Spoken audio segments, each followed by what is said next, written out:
Hey, FlimsyLunchTray here, and welcome to our Saturday edition video, as we're going to be checking out the Tier 9 Japanese battleship, the Izumo.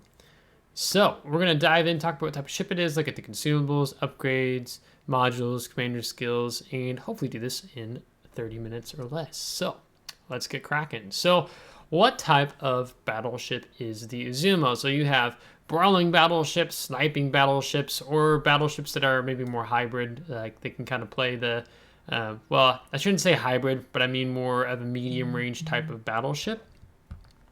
And Izumo is a battleship where she does well at medium to longer ranges. And when I say medium range, I'm thinking like, let's say in the ballpark of 13 to 15 kilometers, then longer range being further back than that. That's mostly due to her turret setup, as the number 3 turret is a bit of an odd duck. So whenever you, even though you can be bow on, all 3 turrets are on the bow. When you switch sides to focus a target, basically this number 3 turret has to rotate this way, or like let's say 270 degrees completely the other direction. So it takes some time in that regard. And she's meant to set up in this more forward positioning. Because her accuracy is good. When we talk about her sigma, she's got a 2.0 sigma. It's the more likelihood of the chances landing in the center of where you're aiming. Her maximum dispersion horizontally is 224 meters, and her maximum dispersion vertically is 179 meters. So Amagi beats her out by 10 meters, and Iowa beats her out by 20 meters in terms of maximum dispersion, vertically speaking. So let's look at that armor. So you have 32 millimeter on the fore-end plating, then that transitions into continuous 32 millimeter, as well as on the stern, where you get this belt armor of 365, back here 305. So she's a little bit different than Amagi in the sense that Amagi, I remember correctly, kind of had this like stronger armor that wrapped around. But you don't get that here on the Izumo. Her stern armor is pretty weak. If we start stripping some things away, I mean, you kind of have this, let's actually get out of the armor. You know, kind of, you can take shells like right in through here into the back of the ship, which isn't so hot. Her citadel, as we take some more things away, that's just kind of that turtle back armor we were talking about. It's not quite like the German battleships I was talking about, but she still has a bit of a turtle back armor scheme going on, but it's not great. And then this is what you get with her citadel armor. So I'm just going to pop that back up again, look at it. So her citadel armor is above waterline. So basically, if you focus on shooting the underneath the main turret or towards, back at this secondary turret here, you can punch through, hit citadel. It's a little different than the Yamato's citadel armor, if I'm not mistaken. But you can definitely get punished here. A lot of players maybe might aim just beneath the smokestack, and you have a good chance of possibly punching through if you have the right angle. Being able to punch through the casemate armor that hovers over the citadel in, or something more closer, you might have a little bit of hard time citadeling. So the best way to play Izumo is being more bow in, using that belt armor to deflect shots as you get that third turret on target. So that is a story there. So let's go ahead and look at her modules. So you don't get anything else going on with the turrets here, these 4 and 10 millimeter guns. Right now we have her built for a 26.4 second reload, 3,280 degree turn time. That's not bad. And then you can see the HE and AP shell damage. The hull is definitely something you're going to want to look at improving. I'm reminding myself of something. Yeah. You only get a slight increase on the health pool. You get a bit better AA defense 62. I mean, AA is not great, especially when you're facing tier 10 CVs, like you saw in yesterday's video with the Hakuyu, who got 3 drops off on us with torpedoes. And then maneuverability increases. And that is the rudder shift time, actually, that gets an improvement there. I'm pretty sure the rudder shift time, it's like over 23, maybe 24 seconds, something like that. So when you are able to upgrade the hull, that shorter rudder shift time really helps. It makes a difference which doesn't feel as sluggish compared to some other ships. But Amagi is definitely more maneuverable than Izumo, so don't expect to find better maneuverability with Izumo if you enjoyed playing the Amagi. Her gunfire control system, you go from a stock range of 19.7 to 21.7. This isn't too bad when you're starting off. You get the access to the spotter plane, but this would be what I'd recommend going for next. And then you go from a 27.2 knot speed up to a 28 knot speed. And if you throw a Sierra mic flag on, you can go up to 29.4 knots. So not terrible for a tier 9 battleship, but you know, every little bit can help if you feel like running a Sierra mic flag on your Izumo. In terms of the upgrades, so I'm going to recommend you go for the main armaments modification 1. This reduces the risk of your main battery becoming incapacitated by negative 20%, main battery survivability plus 50%, and main battery repair time is reduced by negative 20% if those turrets should get knocked out. So when we're looking at the armor layout on the turrets, you can see on the very front, it's 508. That's actually pretty good. The sides are 305. You see a lot of that in the game. A little weaker towards the back of the turret, and sometimes it can be even weaker on the rear plating.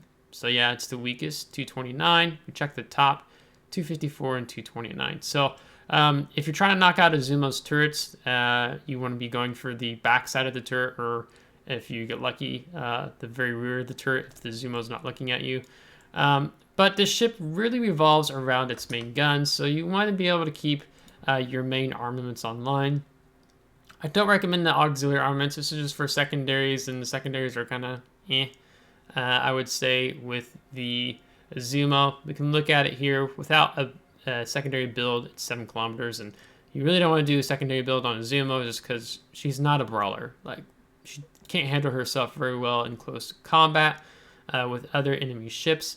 Even improving the AA mount survivability doesn't mean a whole lot, just because she has poor AA overall. You don't need the magazine modification. The risk of your ship's magazine detonating negative 70%, because this is better, and you can take the Julie Charlie combat signal, which completely eliminates the risk of your ship's magazine detonating, which I recommend running in randoms, ranked, or clan battles. But as I said the other day, this ship really isn't a ranked ship, and I wouldn't consider her for clan battles at all if tier 9 is available for clan battles. You just, Iowa, and there's multiple other ships that do better than the Izumo in that category. Of the 2 options for the slot 2, you get the damage control system modification 1 is what I recommend. It's what I have equipped. Risk of catching fire, negative 5%. Risk of flooding, negative 3%. Yesterday, when I talked about the Izumo, and you pull the armor scheme back up, but when I was talking about that 57 millimeter deck plating, this is the section where you have that 57 millimeter deck plating. So it's really resistant to HE, except from a Goliath, or I can't remember what caliber and up if you're running the IFHE skill. So now a lot of ships are going to be able to do a lot of damage if they're focusing your superstructure, just the superstructure itself, but you're really resilient up here. I've shattered a lot of shells, like, you know, Sherman trying to shoot me, for Sherman, other DDs. So you're kind of invulnerable in this area. So if the forend and the aft end are weaker, that's where ships are going to be able to get better HE shell damage in on you there. So that's the 57 millimeter, so that really helps in not taking damage there. But of course, even if a shell shatters, there's still a chance of it causing a fire, even if the shell does no damage. Engine room protection, this is more for cruisers, destroyers, so you're really good with the damage control system modification 1. Now, this is actually something I need to make note of. So right now, I'm running the main battery modification 2. That helps get the turrets turning to, 32 seconds. And actually, I'm probably going to, I might actually just go ahead and take this off now. The reason being is when I shared about the maximum vertical and horizontal dispersion, the aiming system modification, you can see here, maximum main battery shell dispersion, negative 7%. So that's how you get those numbers I was sharing in terms of the main maximum horizontal dispersion and maximum vertical dispersion. But when we take the turret main battery modification 2 off, you can see now our 180 degree turn time is 36.8 seconds. Now, note, most of the time you're pretty much sitting more bow forward. It's more the number 3 turret is what gets you into trouble. So I'm going to recommend running this. I thought I actually was running this, so it's my bad. But this helps have more accurate salvos, because there's multiple times I'm like, man, I wish this ship was a little bit more accurate. It'd be nice. And here I am not even running the aiming systems modification 1 just to have that better accuracy. So I do recommend running this, but if that 36 second 180 degree turn time is very difficult for you, then you probably want to be running the main battery modification 2. But overall, I would recommend the aiming systems modification 1 because of that dispersion buff that you're getting, tighter shell groupings, and you get the side effect of slightly longer range secondaries. Again, secondaries aren't anything to brag about on the Izumo, but you can see right now it'd be a 7.3 kilometer range. Don't do a secondary build. Bad AA on the ship is bleh. It's nothing great. I do recommend for the 4th slot running the damage control system modification 2. This reduces your fire extinguishing time by -15% and flooding recovery time by -15%. Again, looking at the ship, you are a rather large tier 9 battleship. It's really hard to just be nimble or try to avoid incoming fire from enemy ships. So being able to run that module helps increase your tankiness, your survivability. So I definitely recommend running this skill on your Izumo. Propulsion, no. Steering gears, no. Airstrike, no. This is more just for the depth charge airstrike that you get here. Damage control system modification 2 is what you want to go for. For the 5th slots, you have torpedo lookout system. Don't recommend it. I don't recommend ship consumables modification either. But I recommend the concealment system modification 1 because that's what gets you down to that 13.5 kilometer detectability range by sea, and by air you're 10.1. When you're not building in concealment into the Izumo, you will be punished for that, just because the concealment on Izumo used to be worse back before I started playing, and then Wargaming buffed it to make it better. It's not the best at tier 9. I think the Minnesota and the FDG are worse. The Friedrich der Grosse tier 9 German battleship. But to get down to 13.5 is okay. You really need it, just with the situations I've had in playing the ship. For the 6th slot, I'm currently running the main battery modification 3, and that is getting our reload time down to that 26.4 seconds. Now, not taking into account adrenaline rush and you're taking some damage, you can drop down 24 second reload on these guns. But out of the options, this is what I felt most comfortable with running. But it has the side effect of decreasing our main battery traverse speed by -13%. So that is a bit of a cost when you're trying to go for that quicker reload time. But I would recommend this. When you're looking at the gunfire control system modification 2, it extends your main battery firing range by +16%. Right now, the range is 21.7 kilometers. And you have access to the spotter plane, and so I see that as not needed. Typically when I'm playing Izumo, I'm trying to be within that, let's say 14 to 18 kilometer window is normally what I try to play the ship in. Sometimes, I think in yesterday's video, we crushed a flank and we were able to move up using the islands, pushing up. So I've never had it feel like I've needed a longer range, just because when I need it, I have access to the spotting aircraft that runs for 100 seconds. And 21.7 feels nicer to me. If you're wanting to play 23, 24 kilometers, I'd be like, why don't just play Yamato, play another tier 9 battleship that can do better at those types of ranges, I guess. But not saying that the accuracy is bad on Izumo. Just that vertical dispersion can throw players off and make it a little more frustrating than other battleships at tier 9 in comparison to the Amagi. We also have Auxiliary Armaments Modification 2. Again, this is for the secondaries. This is for the AA damage. Not worth building into. Out of the options, the main battery modification 3 is what I recommend first and foremost. So looking at the consumables, you have, with our build right now, our consumable action time is 11 seconds. Our reload time is 73.7 seconds, so not that 80 seconds or the typical 10 seconds for the action time, at least here with the Izumo. So we're able to shave that off a little bit with our commander, which I'll show you here in just a moment. And then the repair party, we have 5 repair parties. Mounting the India Delta combat signal, which helps us get more health back, is plus 473. If I take it off, it's 394. So this is really helpful in ranked randoms and playing the ship. We have an action time of 30.8 seconds. Reload time of 73.7 seconds. Again, that has to do with our commander and being able to shave down the time on the reload time and extend the action time on the repair party. You get the option between a spotting aircraft and a fighter. In the example yesterday, when the Hakuyu was getting multiple drops off on me, a fighter probably would have definitely prevented a third strike. Maybe a fighter would have been enough to prevent a second strike. Maybe. But it probably would have prevented the third strike, so maybe that would have been nice in that situation. Still, I feel more lenient. I lean more towards the spotting aircraft just to get that additional range when needed. Let's say you mop up on your flank, or your team kills enemy ships on your flank, and you're trying to move across the map to be supporting your team somewhere else. Or you're trying to shoot a ship over an island, as an example.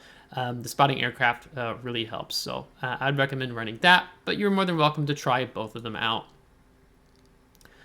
So let's go ahead and look at the commander. So I am running Yamamoto Isoroku. He is a, how do they phrase him? He is a unique commander. If you're wondering where to pick up Yamamoto Isoroku, I will show you real quick. You will find him in campaigns and the Yamamoto Isoroku campaign. So you can run through here, and once you finish the last of them, you will get Yamamoto Isoroku, which he comes with 15 points. So that's nice than just 10. You get some other rewards there, including for the Yamamoto Isoroku container collection. So going back to look at the commander, what is unique about Yamamoto Isoroku is he has 2 in particular talents. If you've been subscribed long enough, you've caught me being able to activate these talents, particularly the second wind talent, which I think is hysterical. I activated this talent multiple times in Fuso at tier 6, and I just enjoyed playing Fuso a lot. And being able to activate, I think I got like 3 Kraken Unleashes in one night. For some reason, that's never happened to me before. But I activated this second wind talent multiple times, and what it does is it restores HP per second for 120 seconds, plus 0.4. So you can heal back a lot of health when you activate this talent. Your secondary or squadron preparation time, negative 16%. So it's something maybe more for a carrier. Your main battery reload time decreases by negative 34%. So when you activate this talent, it's crazy fun, crazy good, but maybe there's not so many enemy ships left. And if you're running him on a torpedo destroyer, your torpedo tube reload time is negative 16%. Or maybe you're running him on a cruiser that has torpedoes as well. So second run talent is really, really nice. And it's hysterical when you activate this in something like the Harugumo, as your shells are just get wicked fast reload time. The other talent you get is if you activate or you get first blood achievement, you will get an additional consumable, meaning instead of 5 heals, we get 6 heals. Instead of 4 spotting planes, we get 5 spotter planes. So that is pretty sweet to have. And then you have the personalizations that you have mounted on the ship. When you get the commander, at least when I did, they're turned off. So if you want to be able to have this broad pennant personalization on your ship, you want to click that. If you want red shell tracers, click that. If you want fireworks to launch above your ship and explode above your Izumo upon activating a talent, you want to click on this here. The two enhanced skills he has is the preventative maintenance. Instead of it being a negative 30% of risk of modules becoming incapacitated, it's negative 45%, which is quite nice. The other is the grease the gears. So instead of the standard 20%, it's plus 25%. So that helps outweigh that longer turret traverse time we were talking about. If I didn't have Yamamoto Isoroku with that enhanced skill on the grease the gears or the turret traverse, we'd probably be looking closer to over 40 seconds, maybe 42 seconds, something like that. So that's why I'm more comfortable in not taking the turret traverse main battery modification 2 in this third slot, instead going for the accuracy, just building into that even more, just because the Sigma overall is really good with the Izumo with being 2.0. So those are the two enhanced skills he has. Now, in terms of what we're going to recommend for the commander, we're going to break it down as follows. So I have Emergency Repair Specialist. So this is what is reducing the reload time on the damage control party by negative 3% and a repair party consumable reload time. So they activate that much quicker, which is quite nice. So when we were looking at that, 73.7 seconds instead of the 80 seconds, and again 73.7 seconds instead of the 80 seconds. So you get your heals, you get your damage control parties back up a little bit faster. So for myself, I like that, especially with how large Izumo is. It's hard for enemy ships to miss, essentially, when they're shooting at you. For a third point commander, I recommend taking Grease the Gears, especially if you're going up the Battleship line, just because having that increased main battery traverse speed is very helpful, and it makes it more comfortable for me to run an aiming systems modification in the third slot on the upgrades. For a 6-point commander, I would recommend Adrenaline Rush. So as you take damage, your main battery reload time is getting decreased. So it would be your airstrike armament, your secondary battery reload time, and then your A damage goes up, gets a buff, increases by plus 0.2%. But mainly I like taking this for the reload time on the main battery guns. Then I would recommend, again, because of the size of the ship, for the 10-point commander, I'd recommend taking the Fire Prevention Expert. Risk of catching fire is reduced by negative 10%, and the maximum number of fires is reduced by negative 1. So without this skill, 4 fires can be set on your ship. With this skill, 3 fires can be only set on your ship. But it's important about where those fires are set at on your ship. So if you're new here, let me just explain that to you real quick. Right now, if without fire prevention, a fire set on a ship can be on the the bow, the forward part of superstructure, rear part of superstructure, and then on the stern. What fire prevention does is it eliminates there being 2 fires on the superstructure area, and you only have 1 fire. In most enemy players in the game, they're going to be shooting at your superstructure area, versus a wise player who's HE spamming trying to set fires on a ship. He'll target this, get a fire set here, then he'll start shooting more towards leading you a bit more, shooting your bow, get a fire set here, and then go for the stern to spread out the fires versus just spamming at the superstructure continuously. So that's what fire prevention does, and it is incredibly helpful. With a 14-point commander, I would then recommend you to take the Concealment Expert to get down to that 13.5 kilometer by sea and 10.1 kilometer by air. Then after that, with a 18-point commander, I would recommend you taking the Emergency Repair Expert. So you get the action time of the damage control party consumable is extended by plus 10%. So instead of being 28 seconds, it was 30.8 seconds. You'd get additional charge of your damage control party, but you have unlimited on the Izumo, so it doesn't matter. Then your repair party consumable action time is extended plus 10%. Oh, sorry, I spoke out of terms there. Your damage control party action time goes from 10 seconds to 11 seconds. Then on repair party, it'll go from 28 to 30.8 seconds. So pardon me for making that error. And then you get an additional heal. So instead of having 4 heals, you get 5 heals.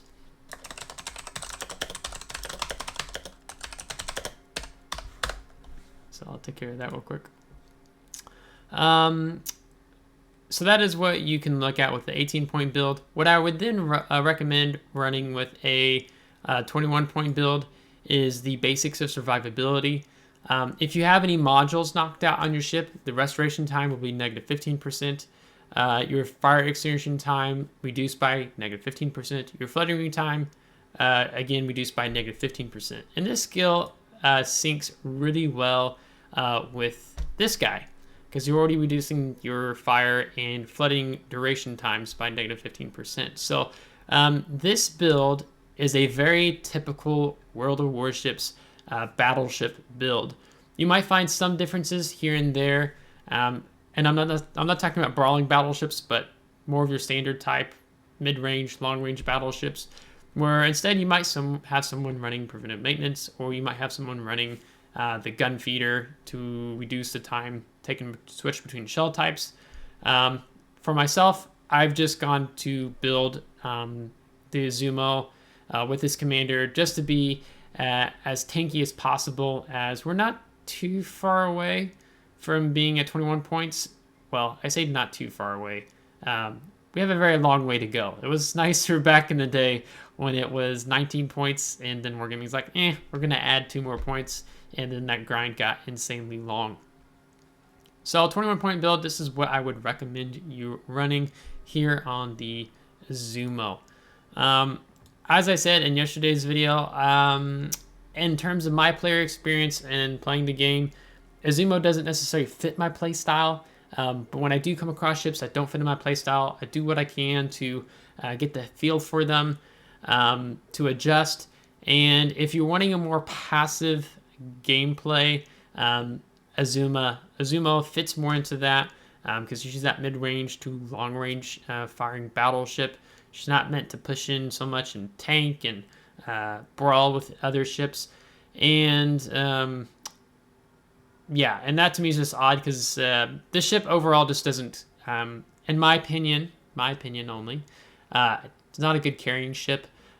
So I get frustrated quite quickly when I find myself in situations where my team is evaporating and then I'm in the Izumo and I feel kind of helpless. Versus something like being in the Iowa, the Georgia, which I feel can do better in those type of situations, because those are both fun ships. But that's just me. Perhaps you do wonderful with the Izumo, and that is great. So let me know in the comments what you are running on the Izumo. I'd be interested in knowing what your build is. And we will be getting to the Yamato eventually. It's taking me longer than it should have, just overall, since my playing the game, to grind up this line. But by golly, we're going to get there, and we're going to be checking out the Yamato and looking her all over, and I give you my thoughts and opinions with her. So if you liked today's video, give it a thumbs up. If you did not, give it a thumbs down. Subscribe if you do want to see more. If you're subscribed, I really appreciate it. As I just checked, we're at 969 subscribers as of recording this video, and that's fantastic. And when we get to 1,000 subscribers, we'll have a giveaway. So if you're not subscribed and you're enjoying the content here, please consider subscribing and supporting the channel. So until next time, take care.